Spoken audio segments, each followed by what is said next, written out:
Welcome to SS news. నేను మీ శిరీష. ఇవాల్టి ముఖ్యాంశాలు. Headline sponsored by GNR golden diamonds, YSR junction, Narasannapeta. రాష్ట్ర పండుగగా రథసప్తమి. పటిష్టంగా భద్రత, వసతులు, అధికారులకు మంత్రి అచ్చెన్నాయుడు దిశానిర్దేశం. రథసప్తమి వేడుకలను వైభవంగా నిర్వహించేందుకు సర్వం సిద్ధం. రథసప్తమికి సామాన్య భక్తులకు ప్రాధాన్యమిస్తూ వీఐపీ బ్రేక్ దర్శనాలు రద్దు చేసినట్లు టీటీడీ చైర్మన్ బిఆర్ నాయుడు వెల్లడి. సిక్కులు యోగా సూర్యోదయం 10,000 మందితో మెగా నమస్కారాలు. ఫోన్ ట్యాపింగ్ కేసు సిట్ విచారణకు హాజరైన కేటీఆర్. ఘనంగా మంత్రి నారా లోకేష్ జన్మదిన వేడుకలు.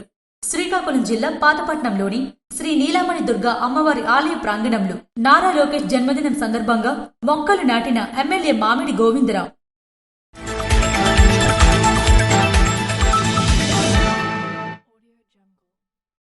యూరోపియన్ యూనియన్తో వైమానిక రంగం మరింత పటిష్టం కాబోతుందని కేంద్ర మంత్రి కింజరాపు రామ్మోహన్ నాయుడు స్పష్టం చేశారు. వరల్డ్ ఎకనామిక్ ఫోరం ఆధ్వర్యంలో దావోస్లో జరుగుతున్న ప్రపంచ ఆర్థిక సదస్సులో కేంద్ర పౌర విమానయాన శాఖ మంత్రి Kinjarapu Rammohan Naidu European Union transport commissioner Apostolos Tzitzikostas తో భేటీ అయ్యారు. స్థిరత్వం, నూతన ఆవిష్కరణలు, పర్యావరణ రహిత రవాణా వ్యవస్థల అంశాలపై లోతుగా చర్చించారు. ఈ చర్చ భారతదేశ యూరోపియన్ యూనియన్ మధ్య వైమానిక రంగ సహకారానికి మరో మెట్టు ఎక్కించింది. పర్యావరణ రహిత రవాణా మరియు గ్రీన్ ఏవియేషన్ కు ప్రాధాన్యత ఇస్తూ ఎస్ఏఎఫ్ వంటి ఆవిష్కరణలపై ఈ భేటీలో దృష్టి సారించారు. యూరోపియన్ యూనియన్ భారతదేశ సంబంధాలను ముందుకు తీసుకువెళ్లి గ్లోబల్ గ్రీన్ ఏవియేషన్ ఇనిషియేటివ్స్ లో భాగస్వామ్యం పెంచాలని నిర్ణయించారు. భద్రతా ప్రమాణాల మెరుగుదలకు మరిన్ని చర్యలు తీసుకున్నట్లు స్పష్టం చేశారు. European Union aviation safety agency మరియు directorate general of civil aviation మధ్య సమన్వయం, joint certification, cyber security, drone regulation వంటి రంగాల్లో సహకారాన్ని బలోపేతం చేయాలని అభిప్రాయపడ్డారు. ఇది భారతదేశ విమానయాన రంగంలో భద్రతా ప్రమాణాలను మరింత ఉన్నత స్థాయికి చేరుస్తుంది. ఈ సమావేశం భారతదేశ వైమానిక రంగంలో పర్యావరణ స్థిరత్వం, భద్రతా మెరుగుదల, ఆవిష్కరణల ప్రోత్సాహంకు ఊత ఇచ్చే విధంగా బలమైన అడుగుగా మారనుంది. 25న జరిగే రథసప్తమి వేడుకలకు వచ్చే భక్తులకు ఎలాంటి అసౌకర్యం కలగకుండా అన్ని శాఖలు సమన్వయంతో పనిచేయాలని మంత్రి కింజరాపు అచ్చెన్నాయుడు ఆదేశించారు. అరసవల్లి సూర్యనారాయణ స్వామి క్షేత్రంలో ఈ నెల 25న జరిగే రథసప్తమి వేడుకలకు వచ్చే భక్తులకు ఎలాంటి అసౌకర్యం కలగకుండా అన్ని శాఖలు సమన్వయంతో పనిచేయాలని రాష్ట్ర వ్యవసాయ శాఖ మంత్రి కింజరాపు అచ్చెన్నాయుడు ఆదేశించారు. రథసప్తమిని ప్రభుత్వ రాష్ట్ర పండుగగా ప్రకటించిన నేపథ్యంలో ఈ ఉత్సవాలను అత్యంత ప్రతిష్టాత్మకంగా నిర్వహించాలని ఆయన స్పష్టం చేశారు. గురువారం ఆయన అరసవెల్లి దేవస్థానాన్ని సందర్శించి జిల్లా కలెక్టర్ స్వప్నిల్ దిన్కర్, జిల్లా ఎస్పీ కెవి మహేశ్వర్ రెడ్డి, ఇతర శాఖల ఉన్నతాధికారులతో కలిసి ఏర్పాట్లను సమీక్షించారు. భక్తులకు సత్వర, సౌకర్యవంతమైన దర్శనం కల్పించడమే ప్రధాన లక్ష్యంగా అధికారులు పనిచేయాలని మంత్రి సూచించారు. మంచినీరు, మజ్జిగ, ఉచిత లడ్డు ప్రసాదాల పంపిణీ, విద్యుత్, పారిశుద్ధ్యం విషయంలో ఎక్కడా చిన్న లోటు కూడా రానివ్వొద్దని, ముఖ్యంగా ట్రాఫిక్ నియంత్రణ, వాహనాల పార్కింగ్ పై ప్రత్యేక దృష్టి సారించాలని ఆదేశించారు. దేవస్థానంలోని అన్ని సెక్టార్లను కలిగి తిరిగిన మంత్రి టికెట్ల విక్రయ కేంద్రాల గురించి భక్తులకు తెలిసేలా విస్తృత ప్రచారం కల్పించాలని చెప్పారు. కమాండ్ కంట్రోల్ రూమ్ నుంచి 250కి పైగా కెమెరాలతో జరుగుతున్న భద్రతా పర్యవేక్షణను స్వయంగా పరిశీలించారు. అనంతరం ఆయా బాధ్యతలు నిర్వహిస్తున్న అధికారులతో ప్రత్యేకంగా మాట్లాడారు. గతంతో పోలిస్తే ఈసారి ఏర్పాట్లు మెరుగ్గా ఉన్నాయని మంత్రి అధికారులకు కితాబు ఇచ్చారు. ప్రభుత్వ ఆదేశాల మేరకు దేవాదాయ, విద్యుత్, పురపాలక శాఖలు నిరంతరం అప్రమత్తంగా ఉండి భక్తుల సేవలలో నిమగ్నం కావాలని కోరారు. ఈసారి ఉత్సవాల నిర్వహణ నియమావళి పక్కాగా అమలు చేస్తున్నామని, భవిష్యత్తులోనూ ఇదే ఒరవడి కొనసాగించాలని మంత్రి అధికారులకు సూచించారు. వ్యవస్థీకృతమైన ఈ విధానం వల్ల భక్తులకు మెరుగైన సేవలు అందుతాయని ఆయన అభిప్రాయపడ్డారు. ఈ కార్యక్రమంలో ఎమ్మెల్యేలు Gondu Shankar, Baggu Ramanamurthy, joint collector Farman Ahmed Khan, assistant collector Donaka Prithviraj Kumar, ఆర్డీఓలు, మిగిలిన యంత్రాంగంతో పాటు పలువురు ప్రజా ప్రతినిధులు, ఆలయ అధికారులు పాల్గొన్నారు. సిక్కుల రథసప్తమి ఉత్సవాల వేళ 80 అడుగుల రోడ్డు యోగా వేదికగా మారింది. సిక్కుల రథసప్తమి ఉత్సవాల వేళ 80 అడుగుల రోడ్డు యోగా వేదికగా మారింది. శుక్రవారం ఉదయం బాణుడి లేత కిరణాల సాక్షిగా నిర్వహించిన మెగా సూర్య నమస్కారాలు కార్యక్రమం కనువిందు చేసింది. దాదాపు 10,000 మంది విద్యార్థులు, యోగా సాధకులు ఏకకాలంలో సూర్య నమస్కారాలు చేస్తూ నగరాన్ని ఆధ్యాత్మిక, ఆరోగ్య చైతన్యంతో నింపేశారు. జిల్లా కలెక్టర్ స్వప్నిల్ దిన్కర్, ఎమ్మెల్యే గుండుశంకర్ జ్యోతి ప్రజ్వలన చేసి ఈ బృహత్తర కార్యక్రమాన్ని ప్రారంభించారు. ఈ సందర్భంగా ఎమ్మెల్యే గుండుశంకర్ స్వయంగా స్టేజ్పై యోగా ముద్రలను ప్రదర్శిస్తూ అందరినీ ఉత్సాహపరిచారు. యోగా గురువుల పర్యవేక్షణలో వేల సంఖ్యలో తరలివచ్చిన జనసందోహం క్రమశిక్షణతో సూర్య నమస్కారాలు నిర్వహించడం విశేషం. ఈ కార్యక్రమంలో joint collector Farman Ahmed Khan, RDO Sai Pratyusha, DSP Vivekananda, జిల్లా ఆయుష్ అధికారి Jagadish, Arasavalli EO Prasadarao, social welfare DD Madhusudan Rao, మాజీ మున్సిపల్ చైర్పర్సన్ పైడిశెట్టి జయంతి, మంత్రి వెంకటస్వామి, డిపిఓ భారత్ సౌజన్య ఆసనాలు వేశారు. షిరిడి సాయి యోగా కేంద్రం ఆశీస్, దినేష్ బృందం యోగా గీతాలతో కార్యక్రమాన్ని ముందుకు నడిపించారు. రామారావు, చిన్నబాబు, ఆర్ట్ ఆఫ్ లివింగ్ నుండి కల్పన, ఆదినారాయణ, తంగి స్వాతి, గాయత్రి అర్చన, పాండ్రంకి మురళీకృష్ణ తదితర యోగా శిక్షకులు విద్యార్థులకు దిశానిర్దేశం చేశారు. వివిధ విద్యా సంస్థలు, యోగా శిక్షణ కేంద్రాల ప్రతినిధులు, పతంజలి యోగా సెంటర్ విద్యార్థులు పెద్ద ఎత్తున పాల్గొని కార్యక్రమాన్ని దిగ్విజయం చేశారు. దావోస్ పర్యటనలో భాగంగా సీఎం రేవంత్ రెడ్డిని నారా లోకేష్ భేటీ అయ్యారు. పెట్టుబడుల సాధనలు తెలుగు రాష్ట్రాలు దేశానికి ఆదర్శంగా నిలవనున్నాయని తెలంగాణ ముఖ్యమంత్రి రేవంత్ రెడ్డి, ఆంధ్రప్రదేశ్ విద్యా, ఐటీ శాఖల మంత్రి నారా లోకేష్ అభిప్రాయపడ్డారు. పరస్పర సహకారంతోనే తెలుగు రాష్ట్రాల అభివృద్ధి సాధ్యమని పేర్కొన్నారు. దావోస్ పర్యటనలో భాగంగా గురువారం సీఎం రేవంత్ రెడ్డిని లోకేష్ కలిశారు. ఈ సందర్భంగా ఆయనను సత్కరించి జ్ఞాపికను అందజేశారు. ఏపీ విద్యాశాఖలో చేపట్టిన సంస్కరణలు, ఐటీ ప్రగతిని వివరించారు. ఏపీ మోడల్ ఆఫ్ ఎడ్యుకేషన్ కోసం తీసుకుంటున్న చర్యలు, ఫలితాలపై ఈ సందర్భంగా వారు చర్చించారు. తెలంగాణలో అభివృద్ధి సంక్షేమ పథకాల అమలును రేవంత్ రెడ్డి వివరించారు. నైపుణ్యాభివృద్ధి కార్యక్రమంలో భాగంగా టాటా సంస్థ సహకారంతో ఐటీఐలను పూర్తి స్థాయిలో అభివృద్ధి చేశామని, స్కిల్ కాంప్లెక్స్ గా తీర్చిదిద్దుతామని రేవంత్ రెడ్డి చెప్పారు. ఐటీఐలను సందర్శించాలని కోరారు. సమ్మక్క సారమ్మల వనదేవతలను దర్శించుకోవాలని లోకేష్ ఆహ్వానించారు. ములుగు జిల్లా మేడారంలో వనదేవతల సన్నిధి సమ్మక్క సారమ్మల దేవస్థాన ఆధునీకరణ పనులను 100 కోట్లతో చేపట్టామని వివరించారు. దశాబ్దాలుగా ఏ ప్రభుత్వం చొరవ చూపలేదని, తమ ప్రభుత్వ హయాంలోని రహదారులు, మౌలిక సౌకర్యాలు కల్పించామన్నారు. రథసప్తమి వేడుకలను వైభవంగా నిర్వహించేందుకు సర్వం సిద్ధం చేసినట్లు టీటీడీ చైర్మన్ బీఆర్ నాయుడు వెల్లడించారు. ఈ నెల 25 నుంచి నిర్వహించనున్న రథసప్తమి వేడుకలను వైభవంగా నిర్వహించేందుకు సర్వం సిద్ధం చేసినట్లు టీటీడీ చైర్మన్ బీఆర్ నాయుడు వెల్లడించారు. స్థానిక అన్నమయ్య భవన్లో ఈవో అనిల్ కుమార్ సింగాల్, బోర్డు సభ్యులు జ్యోతుల నెహ్రూ, వనబాల లక్ష్మి, అదనపు ఈవో వెంకటయ్య చౌదరితో కలిసి మీడియాతో మాట్లాడారు. రథసప్తమికి సామాన్య భక్తులకు ప్రాధాన్యమిస్తూ వీఐపీ బ్రేక్ దర్శనాలు రద్దు చేసినట్లు తెలిపారు. జనవరి 25వ తారీఖున రథసప్తమి పర్వదినం సందర్భంగా 7 వాహనాలపై స్వామివారు ఆలయ మాడవీధుల్లో విహరిస్తారు. భక్తులకి దర్శనం కూడా ఇస్తారు. 25వ తారీఖు నాడు ఉదయం నుంచి రాత్రి వరకు ఏర్పాట్లు చేయడం జరిగింది. ఈ సందర్భంగా శ్రీవారి బ్రహ్మోత్సవాల వైకుంఠ ద్వార దర్శనాలను విజయవంతం చేసినట్లుగానే రథసప్తమి వేడుకలను కూడా అంగరంగ వైభవంగా నిర్వర్తించేందుకు తిరుమల తిరుపతి దేవస్థానం, అట్లాగే జిల్లా యంత్రాంగం, పోలీసు యంత్రాంగం వీళ్ళందరూ కూడా సమిష్టిగా కృషి చేస్తూ ఉంది.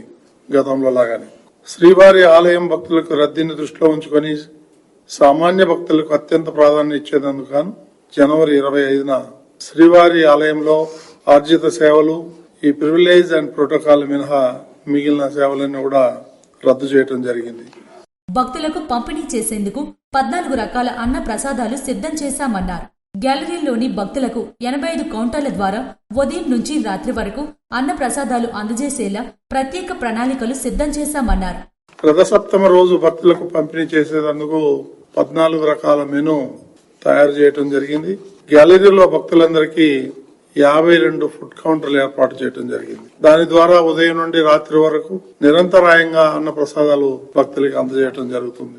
రథసప్తమి రోజున ఉదయం సూర్యప్రభ వాహన సేవ, ఆ తరువాత చిన్న సేవ, గరుడ, హనుమంతు వాహన సేవలు ఉంటాయన్నారు. మధ్యాహ్నం 2 నుంచి 3 గంటల మధ్య చక్రస్నానం, అనంతరం కల్పవృక్ష, స్వరభూపాల, చంద్రప్రభ సేవలు నిర్వహించనున్నామని బీఆర్ నాయుడు తెలియజేశారు. ఫోన్ ట్యాపింగ్ కేసులో సిట్ విచారణకు మాజీ మంత్రి కేటీఆర్ హాజరయ్యారు. ఫోన్ ట్యాపింగ్ కేసులో సిట్ విచారణకు భారత రాష్ట్ర సమితి కార్యనిర్వాహక అధ్యక్షుడు కేటీఆర్ హాజరయ్యారు. శుక్రవారం విచారణకు రావాలని గురువారం గురువారం సిట్ అధికారులు ఆయనకు నోటీసులు జారీ చేసిన విషయం తెలిసిందే. దీంతో జూబ్లీహిల్స్ లోని ఏసీపీ కార్యాలయంలో విచారణకు ఆయన వెళ్లారు. ఈ నెల 20న ఇదే కేసులో మాజీ మంత్రి హరీష్ రావును విచారించగా తాజాగా కేటీఆర్ కు నోటీస్ జారీ చేసి విచారిస్తుండడం ప్రాధాన్యం సంతరించుకుంది. బీఆర్ఎస్ ప్రభుత్వ హయాంలో ఎస్ఐబి కేంద్రంగా ఫోన్ అక్రమ ట్యాపింగ్ జరిగిందంటూ 2024 మార్చిలో పంజాగుట్ట ఠాణాలో నమోదైన కేసును ప్రస్తుతం హైదరాబాద్ పోలీస్ కమిషనర్ సజ్జనార్ నేతృత్వంలోని సిట్ దర్యాప్తు చేస్తుంది. ఈ కేసు దర్యాప్తులో భాగంగానే తాజాగా కేటీఆర్ ను విచారణకు పిలిచింది. రాష్ట్ర సచివాలయంలో మంత్రి సత్యప్రసాద్ మీడియా సమావేశం నిర్వహించి మాజీ ముఖ్యమంత్రి వైఎస్ జగన్ పై నిప్పులు చెరిగారు. వైకాపా అధ్యక్షుడు జగన్ క్రెడిట్ ను చోరీ చేయాల్సిన దుర్గతి తమకు లేదని, కోడికత్తి, గులకరాయి, బాబాయి, గొడ్డలి ఇవే ఆయన క్రెడిట్ అని రెవెన్యూ మంత్రి అనగాని సత్యప్రసాద్ ఎద్దేవా చేశారు. జగన్ కు ఉన్న ఇలాంటి క్రిమినల్ క్రెడిట్ ను ఎవరైనా చోరీ చేస్తారా అని ప్రశ్నించారు. ఈ మేరకు రాష్ట్ర సచివాలయంలో మంత్రి సత్యప్రసాద్ మీడియాతో మాట్లాడారు. అబద్దాలను అలవాటుగా చేసుకున్న జగన్ మరోసారి రీసర్వేపై విషం కక్కారన్నారు. 2018లో తేదేపా ప్రభుత్వంలో భూదారని పెట్టింది. అప్పుడే అత్యాధునిక సాంకేతికతతో రీసర్వే చేసేందుకు ఆర్ఓఆర్ చట్టంలో మార్పులు తీసుకొస్తూ గెజిట్ నోటిఫికేషన్ ఇచ్చాం. కానీ జగన్ మాత్రం తనే రీసర్వేను కనిపెట్టినట్లు మాట్లాడుతున్నారు. వైకాపా ప్రభుత్వం రీసర్వేను తప్పుల తడకగా చేసింది. అందుకే మా ప్రభుత్వానికి 2.7 లక్షలు ఫిర్యాదులు వచ్చాయన్నారు. ల్యాండ్ లైటింగ్ యాక్ట్ ను అడ్డుపెట్టుకుని ప్రజల భూములను భక్షించేందుకు రీసర్వేను నీరుగార్చారు. వైకాపా నేతలకు విక్రయించకపోతే ఆ భూములను నిషేధిత జాబితాలో పెట్టారు. రెవెన్యూ క్లినిక్ తో 22A భూములను చాలా వరకు నిషేధిత జాబితా నుంచి తొలగించాం. హద్దురాలపై జగన్ బొమ్మలు వేసేందుకు 700 కోట్లు దుర్వినియోగం చేశారు. జగన్ తీసుకొచ్చింది జగనన్న భూరక్ష కాదు, అది భూభక్ష పథకమని పేర్కొన్నారు. వైకాపా అధినేత జగన్మోహన్ రెడ్డి ప్రెస్ మీట్ పెట్టి అబద్దాలు వల్లేశారని తేదేపా రాష్ట్ర అధ్యక్షుడు పల్లా శ్రీనివాసరావు ధ్వజమెత్తారు. మద్యం కుంభకోణంలో మాజీ ఎంపీ విజయసాయి రెడ్డి, వైకాపా ఎంపీ మిథున్ రెడ్డిను ఈడీ విచారిస్తున్న నేపథ్యంలో దాని నుంచి ప్రజల దృష్టి మలల్చడానికి వైకాపా అధినేత జగన్ ప్రెస్ మీట్ పెట్టి అబద్దాలు వల్లేశారని తేదేపా రాష్ట్ర అధ్యక్షుడు పల్లా శ్రీనివాసరావు ధ్వజమెత్తారు. వైకాపా ప్రభుత్వంలో 5 లక్షలకు పైగా అసైన్డ్ భూములు కబ్జా అయ్యాయని ఆరోపించారు. సర్వేరాళ్లు, పాస్ పుస్తకాలపై ఫోటోలు వేసుకోవడం కోసం 700 కోట్లు ప్రజాధనాన్ని దుర్వినియోగం చేసింది నిజం కాదా అని జగన్ ప్రశ్నించారు. మీ హయాంలో భూముల రీసర్వేలు అవకతవకలు జరగకపోతే ప్రస్తుతం 70% పైగా ఫిర్యాదులు వాటిపైనే ఎందుకు వస్తాయని ఓ ప్రకటన విడుదల చేశారు. వైకాపా ప్రభుత్వంలో జరిగిన అన్యాయాలు, అక్రమాలపై పలు ప్రశ్నలు సంధించారు. మీ భూ కబ్జాలన్నీ కప్పిపెట్టుకోవడానికి మదనపల్లి ఆర్డీఓ కార్యాలయంలోని దస్త్రాలన్నీ తగలబెట్టించారని మండిపడ్డారు. ల్యాండ్ లైటింగ్ చట్టం తెచ్చి కబ్జాలకు భారీ కుట్ర చేశారన్నారు. సొంత చిన్నాన్నను చంపిన వారిని కాపాడుతున్నారని పల్లా ఆరోపించారు. పల్నాడు ప్రాంతాన్ని అరాచకాలకు అడ్డాగా మార్చిన పిన్నెల్లి సోదరులు 12 మందిని పొట్టన పెట్టుకున్నారని పల్లా శ్రీనివాసరావు వెల్లడించారు. దావోస్కో వెళ్లి సీఎం చంద్రబాబు, మంత్రి నారా లోకేష్ పెద్ద ఎత్తున పెట్టుబడులు సాధించడాన్ని చూసి జగన్ ఓర్చుకోలేకపోతున్నారని మండిపడ్డారు. ధాన్యం కొనుగోలులో తెలంగాణ సరికొత్త రికార్డు సృష్టించిందని రాష్ట్ర పౌర సరఫరాల శాఖ మంత్రి ఉత్తమ్ కుమార్ వెల్లడించారు. ధాన్యం కొనుగోళ్లలో తెలంగాణ సరికొత్త రికార్డు సృష్టించిందని రాష్ట్ర పౌర సరఫరాల శాఖ మంత్రి ఉత్తమ్ కుమార్ రెడ్డి పేర్కొన్నారు. గత ఖరీఫ్లో 53.49 లక్షల టన్నుల ధాన్యం కొనుగోలు చేస్తే ప్రస్తుత సీజన్లో ఏకంగా 71.70 లక్షల టన్నులు దాటినట్లు వెల్లడించారు. దేశ చరిత్రలో ఏ రాష్ట్రంలోనూ ఒక పంటను ఈ స్థాయిలో కొనుగోలు చేయలేదన్నారు. మద్దతు ధర, బోనస్ కలిపి 18,444 కోట్లు చెల్లించామని, 14.2 లక్షల మంది రైతులు ప్రయోజనం పొందారని వివరించారు. ఖరీఫ్ ధాన్యం కొనుగోలు, లీగల్ ఎన్ఫోర్స్మెంట్ మార్గదర్శకాల రూపకల్పనపై హైదరాబాద్లోని ఐఏఎఫ్ అధికారుల అసోసియేషన్ క్లబ్లో పౌర సరఫరాల శాఖ, పౌర సరఫరాల సంస్థ అధికారులతో గురువారం సమీక్షించారు. తొలుత commissioner Stephen Ravindra power point presentation ఇచ్చారు. అనంతరం మంత్రి మాట్లాడుతూ పౌర సరఫరాల శాఖ, నీటి పారుదల శాఖల సమన్వయంతో పాటు తెలంగాణ రైతాంగానికి ఈ రికార్డులో భాగస్వామ్యం ఉందన్నారు. డీలర్లు ఎవరైనా రేషన్ బియ్యాన్ని దారి మళ్లిస్తే వెంటనే వారిపై డీలర్షిప్ ను రద్దు చేయాలని అధికారులను ఆదేశించారు. గత ప్రభుత్వ హయాంలో దొడ్డు బియ్యం భారీగా దుర్వినియోగమైందన్నారు. బీరు ఫ్యాక్టరీలకు రీసైక్లింగ్ కు వెళ్లేదన్నారు. ఆనాటి అక్రమాల్ని అరికట్టడానికి మేం సన్నబియ్యం పథకాన్ని ప్రవేశపెట్టామన్నారు. భారతదేశంలోని 29 రాష్ట్రాల్లో highest ever purchase of any crop by any state in our 75 plus years of independence is Telangana state. In this Kharif crop, it's a fantastic record. 85% జనాభాకి కడుపు నిండా అన్నం పెట్టే ప్రభుత్వం ఈ రోజు ఉన్న తెలంగాణలో మన ప్రభుత్వం చెప్పి నేను మనం చేస్తున్నా. When we came we made a landmark transition. అప్పటి వరకు కోర్స్ గ్రెయిన్స్ ఇచ్చేవాడు ఈ రేషన్ బియ్యంలో. దాన్ని మార్పిచ్చేసి we're giving good quality fine rice 6 kilos free fine rice to 3.17 crore individual beneficiaries in Telangana. 85% of Telangana population is receiving free 6 kilos fine rice by the Civil Supplies Department. రాష్ట్రంలో ధాన్యం ఉత్పత్తి భారీగా పెరుగుతోంది. గత ఖరీఫ్ సీజన్తో పోలిస్తే ఈసారి అదనంగా 3.95 లక్షల మంది రైతులు లబ్ధి పొందారన్నారు. ధాన్యాన్ని ఇతర రాష్ట్రాలు విదేశాలకు ఎగుమతి చేస్తామన్నారు. రైతులు కూడా అధిక డిమాండ్ ఉన్న ధాన్యం రకాల్ని సాగు చేయాలని మంత్రి సూచించారు. గోదాముల కొరత తీర్చేందుకు స్టెయిన్లెస్ స్టీల్ గోదాముల్ని ఏర్పాటు చేస్తామని వెల్లడించారు. మొత్తం స్టోరేజ్ టెక్నాలజీ అండ్ కెపాసిటీ కొంత భారత ప్రభుత్వం యొక్క సహాయంతో, కొంత ప్రైవేట్ పార్ట్నర్షిప్తో we're planning to upgrade and enhance the storage capacity in Telangana. I am particularly interested in encouraging stainless steel silo storage capacity. అప్పుడు ఈ మాయిశ్చర్ కంట్రోల్లో, అప్పుడు ఈ హ్యాండ్లింగ్ విషయంలో కూడా ఇంకా they will be greater is. ధాన్యాన్ని విదేశాలకు ఎగుమతి చేసే మిల్లర్లను ప్రోత్సహించడానికి కొత్త పాలసీ తెస్తామన్నారు. అంతకుముందు స్టీఫెన్ రవీంద్ర మాట్లాడుతూ ధాన్యం ఉత్పత్తి, నిల్వ, బియ్యం పంపిణీ పర్యవేక్షణకు వాగ్రం ఏర్పాటు చేస్తామని తెలిపారు. సిక్కుల రథసప్తమి సందర్భంగా కేఆర్ స్టేడియంలో జరిగిన సాంస్కృతిక కార్యక్రమాలు కళాభిమానులను మంత్రముగ్ధులను చేశారు. సిక్కుల రథసప్తమి ఉత్సవాలను పురస్కరించుకుని కేఆర్ స్టేడియంలో గురువారం నిర్వహించిన సాంస్కృతిక కార్యక్రమాలు కళాభిమానులను మంత్రముగ్ధులను చేశారు. భారీ కళావేదికపై ఏర్పాటు చేసిన ఈ వేడుకలు ఆద్యంతం కన్నుల పండుగగా సాగాయి. జిల్లా కలెక్టర్ స్వప్నిల్ దినకర్, జిల్లా joint collector Farman Ahmed Khan, assistant collector Donaka Prithviraj Kumar తదితరులు ముఖ్య అతిథులుగా విచ్చేశారు. సాయంత్రం 5 గంటలకు ప్రారంభమైన వేడుకల్లో భాగంగా తన్మయి కూచిపూడి డాన్స్ అకాడమీ బృందం ప్రదర్శించిన నృత్యం ప్రేక్షకులను అలరించింది. శ్రీవాణి సంగీత Kalakshetram, Aarohi school of music బృందాలు ఆలపించిన గీతాలు ఆహుతులను పరవశింపజేశాయి.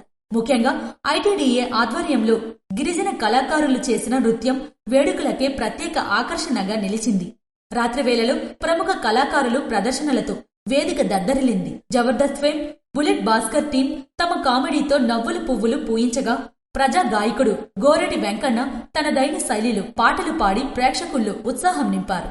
ది డాన్సర్ పార్కర్ బృందం చేసిన అద్భుతమైన నృత్య ప్రదర్శనలు యువతను విశేషంగా ఆకట్టుకున్నాయి. ఈ వేడుకల్లో భాగంగా నాట్యశ్రీ, నృత్య కళానికేతన్ శ్రీలత బృందం, భారత్ రమేష్ బృందం, ఆమిత్య, పి తరుణి తమ గాన మాధుర్యంతో అలరించారు. వెంకటేష్ తన గలంతో శ్రోతలను మంత్రముగ్ధులను చేయగా, సాయిలక్ష్మి ఇన్స్టిట్యూట్ తరపున ఎస్ శ్రీనివాసరావు అందించిన సాక్సోఫోన్ ప్రదర్శన ప్రత్యేక ఆకర్షణగా నిలిచింది. పవన్ మ్యూజిక్ బ్యాండ్ అందించిన సంగీత విభావరి ప్రేక్షకులను ఉర్రూతలూరించింది. కన్నా డాన్స్ టీం వరుస ప్రదర్శనలతో వేదికపై ఉత్సాహాన్ని నింపగా, వివిధ విడతల్లో జరిగిన మిమిక్రీ ప్రదర్శనలు ఆహుతులను కడుపుబ్బా నవ్వించాయి. కార్యక్రమం ముగింపులో ప్రదర్శనలు ఇచ్చిన ప్రతిభావంతులకు జిల్లా ఉన్నతాధికారులు జ్ఞాపికలను అందజేసి శాలువాలతో ఘనంగా సత్కరించారు. నరసన్నపేట సర్కిల్ పరిధిలో దొంగతనాలకు పాల్పడిన వ్యక్తులను పోలీసులు అదుపులోకి తీసుకున్నారు. నరసన్నపేట సర్కిల్ పరిధిలో జలుమూరు, సారవకోట, నరసన్నపేట, పోలాకి పోలీస్ స్టేషన్ పరిధిలో గల నగరి కటకం, జలుమూరు, సవరిగం, అల్లాడ, శ్రీముఖలింగం, కోనలచ్చుంనాయుడుపేట, బుడితి, కోమర్తి, తలసముద్రం మొదలగు గ్రామాలలో దొంగతనాలకు పాల్పడిన వ్యక్తులను నరసన్నపేట పోలీసులు అదుపులోకి తీసుకున్నారు. ఈ మేరకు నరసన్నపేట పోలీస్ కార్యాలయంలో అడిషనల్ ఎస్పీ శ్రీనివాసరావు మీడియా సమావేశం నిర్వహించి కేసు వివరాలను వెల్లడించారు.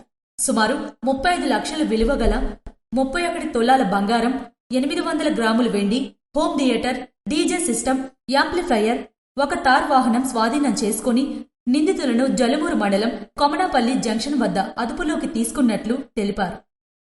ఈరోజు నరసన్నపేట సీఏ గారు మరియు జలుమూరు ఎస్ఐ గారు, మళ్ళీ సర్కిల్ ఎస్ఐస్ సిబ్బంది కలిసి ఒక 3 నేరస్తుల్ని పట్టుకోవడం జరిగింది కొమ్మనాపల్లి జంక్షన్లో.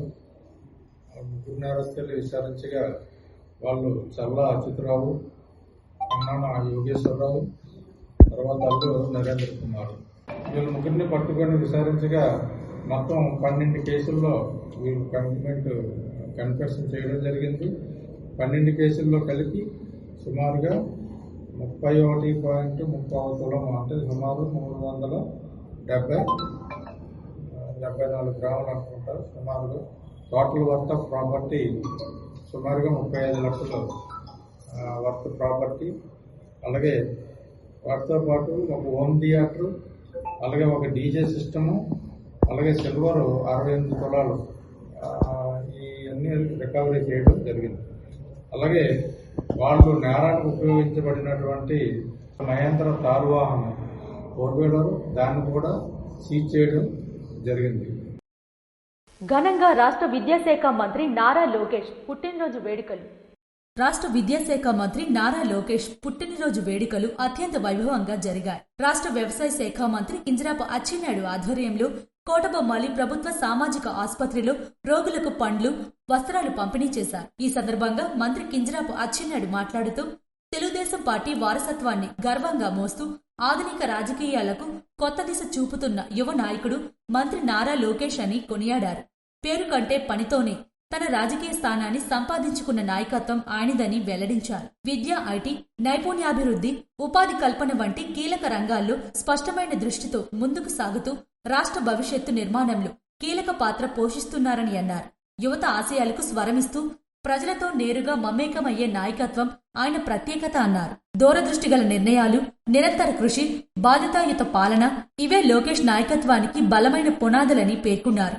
రాజకీయాల్లో కొత్త తరం నమ్మకానికి, అభివృద్ధి ఆశయాలకు నిలువెత్తు ఉదాహరణగా నిలుస్తున్నారన్నారు. రాష్ట్రాభివృద్ధికి మీ నాయకత్వం మరింత వెలుగులు నింపాలని ఆకాంక్షిస్తూ రాష్ట్ర విద్యాశాఖ మంత్రి నారా లోకేష్ కి హృదయపూర్వక పుట్టినరోజు శుభాకాంక్షలు తెలిపారు. కార్యక్రమంలో ఏపీఎస్ మాజీ మంత్రి కింజరాపు హరివర ప్రసాద్, పెద్ద ఎత్తున తెలుగుదేశం నాయకులు, కార్యకర్తలు, అభిమానులు పాల్గొన్నారు.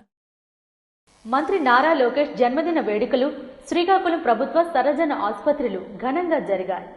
రాష్ట్ర విద్య, ఐటీ శాఖ మంత్రి నారా లోకేష్ జన్మదిన వేడుకలు శ్రీకాకుళం ప్రభుత్వ సర్వజన ఆసుపత్రిలో శుక్రవారం ఘనంగా జరిగాయి. ఎమ్మెల్యే గొండిశంకర్ ఆధ్వర్యంలో జరిగిన ఈ కార్యక్రమంలో రాష్ట్ర కనీస వేతన సలహా మండలి చైర్మన్ పి శ్రీనివాస్ రెడ్డి ముఖ్య అతిథిగా పాల్గొన్నారు. ఈ సందర్భంగా ఏర్పాటు చేసిన కేక్ ను కట్ చేసి లోకేష్ కు శుభాకాంక్షలు తెలియజేశారు. అనంతరం ఆసుపత్రిలోని రోగులకు పండ్లు, రొట్టెలు పంపిణీ చేయడంతో పాటు నిరుపేద మహిళలకు చీరలను అందజేశారు. ఈ వేడుకల్లో సీనియర్ నాయకులు, అనుబంధ సంఘాల ప్రతినిధులు, కార్యకర్తలు పెద్ద సంఖ్యలో పాల్గొన్నారు. పాతపట్నం ఎమ్మెల్యే మామిడి గోవిందరావు ఆధ్వర్యంలో నారా లోకేష్ జన్మదిన వేడుకలు ఘనంగా జరిగాయి. తెలుగుదేశం పార్టీ జాతీయ ప్రధాన కార్యదర్శి, ఐటీ విద్యాశాఖ మంత్రి నారా లోకేష్ జన్మదిన వేడుకలను పాతపట్నం నియోజకవర్గం శాసనసభ్యులు వారి కార్యాలయంలో ఎమ్మెల్యే మామిడి గోవిందరావు ఆధ్వర్యంలో ఘనంగా జరిగాయి. వేడుకల్లో భాగంగా ఎమ్మెల్యే కార్యాలయం నుంచి నేలమణి దుర్గా అమ్మవారి గుడి వరకు వేలాది మంది ప్రజలు చేరుకొని లోకేష్ పేరు మీద ప్రత్యేక పూజలు నిర్వహించడంతో పాటు 101 కొబ్బరికాయలు కొట్టడం జరిగింది. ఆలయ ప్రాంగణంలో మొక్కలు నాటే కార్యక్రమంతో పాటు వృద్ధులకు దుప్పట్లు పంపిణీ చేశారు. అలాగే స్థానిక పిహెచ్సిలు రోగులకు బ్రెడ్లు, పండ్లు పంపిణీ చేశారు. అలాగే 10వ తరగతి చదువుతున్న విద్యార్థులకు పరీక్షా కిట్లు పంపిణీ చేశారు.